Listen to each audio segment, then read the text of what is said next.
Hello. Welcome back. I wish today's video was clickbait, but it is 100% not. I took NCLEX on August 19th and I failed. So a little backstory on some of my nursing and NCLEX journey. I graduated from nursing school on May 24th of this year. And immediately after graduation, I started studying. I even started studying before we graduated for NCLEX. I did practice questions on UWorld and listened to Mark Klimek lectures.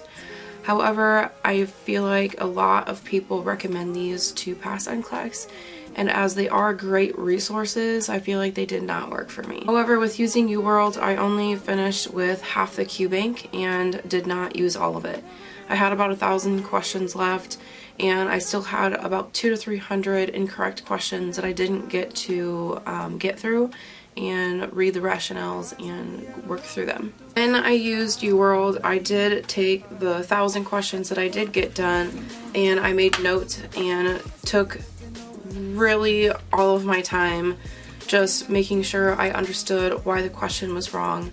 And I read every rationale. I just made very detailed notes. I took all of my notes and put it into a Word document. I even added like pictures and just like so many things to help me remember things, and it just did not work for me. I don't know what went wrong.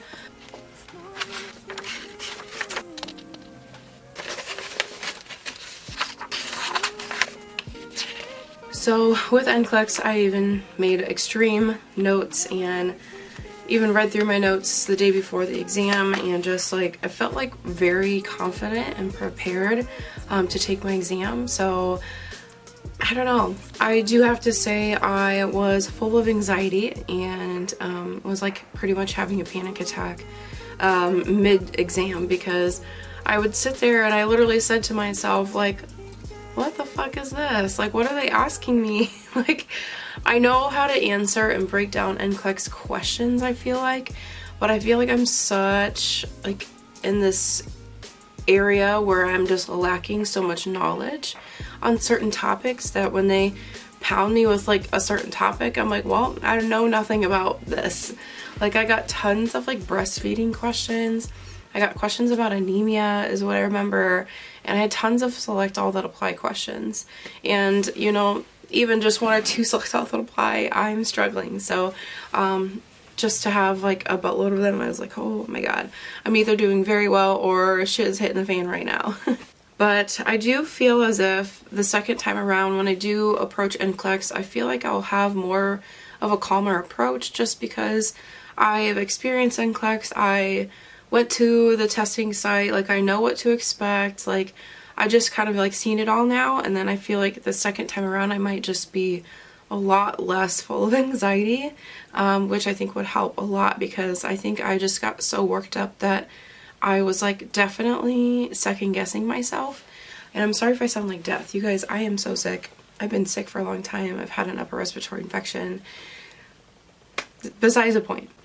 But yes, I failed NCLEX, and I failed it horribly. I bombed it at 75 questions. You can pass NCLEX in 75 questions, and you can fail horribly in 75 questions. You can pass in 145 questions, or you can fail in 145 questions. You just really don't know. With NCLEX, they test you on your knowledge enough to where they figure out if you're going to be able to work as a safe nurse or not. So you're at this level when you're starting out, and as you answer questions, it will put you above the standard or below the standard. And then once you get a good enough questions and you complete at above the standard and you're above that line, NCLEX is cool, she's good to go, she's a good nurse, we'll let her do her thing. However, if you don't pass and you get below the standard and you're below that line, NCLEX is like, wow, she needs help, she needs more studying, like, someone please don't let her work as a nurse. Why my lighting just changed, I don't know. But I will be focusing on a new study plan and just trying to figure out where I need to start now, because I feel like I don't know how well cubings are working for me. I don't know. I've used UWorld and I failed. I know people who use Archer and failed. And I just know, like, if I answer these questions, it doesn't truly matter because NCLEX can still throw me questions I've never seen before.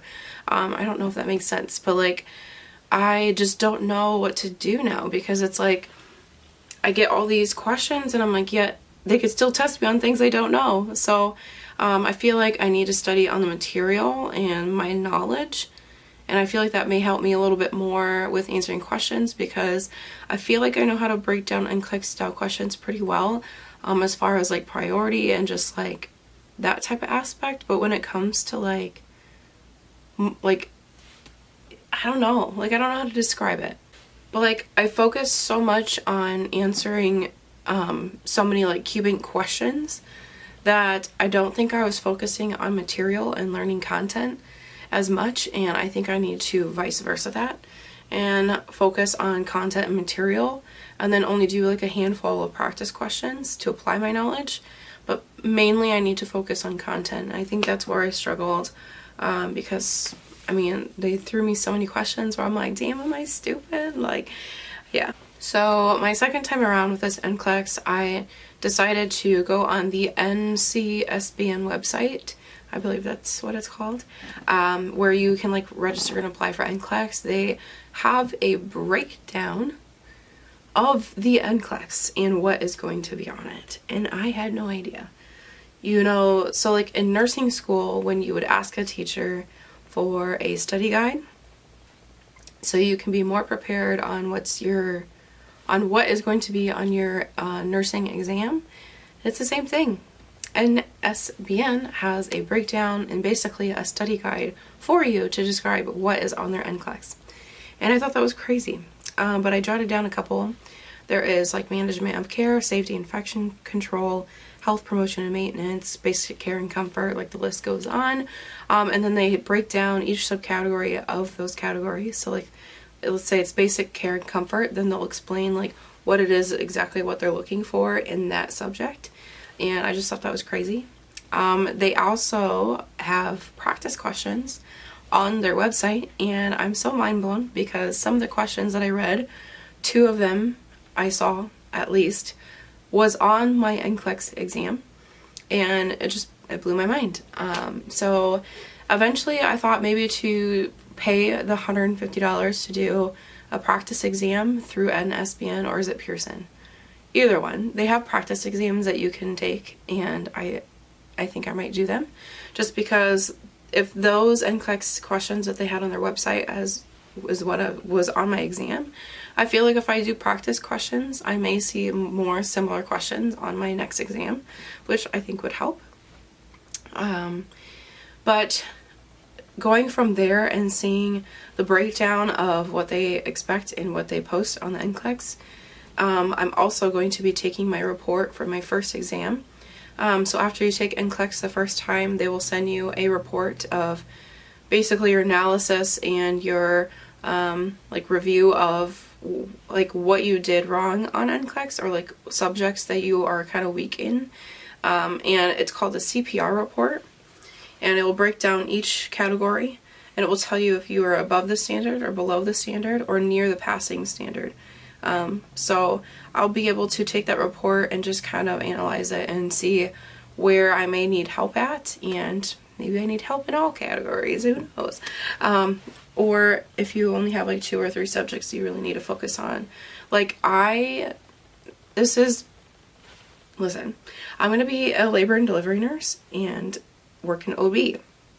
But I feel like one of my toughest and hardest subjects for me is maternal and newborn like education and teaching and stuff, which I might as well get it out of the way now because when I go to work, I'm going to be a lot more confident if I'm studying the heck out of it for NCLEX. And then another category for me, I feel like, is pharmacology and learning medications and being able to pinpoint side effects and like things to look out for and things like that. So I'm excited to see what comes back and what areas I may be lacking in so I can study for my next exam. But anyway, that's all I really wanted to hop on here and talk to you guys about. I did fail NCLEX, and you know, it's not the end of the world. At first I really cooped up and took like a week to really sob about it and cry, and just emotionally was so drained and beat and felt undefeated and, you know, just not smart, and it really took a toll on me and kicked my booty. But I didn't work for like a week and a half and ended up just like staying home, and I got sick, so then I was even home for even longer, and it was a nice break, and it did give me like a little bit more mental clarity just to kind of not socialize with anyone and just be home and take care of myself.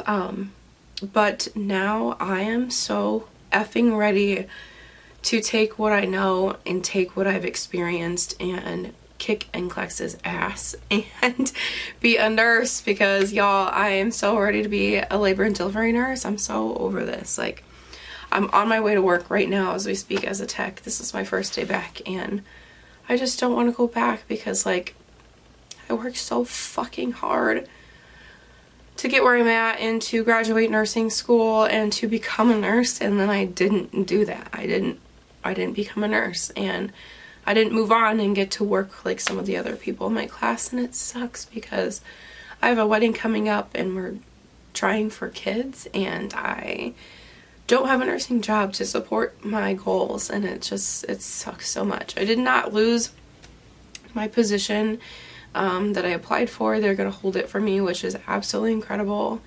God bless them.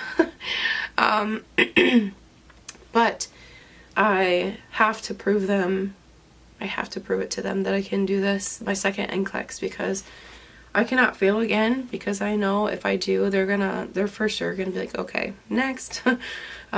So just taking what I know and my experience, and hopefully I can pass NCLEX my second time.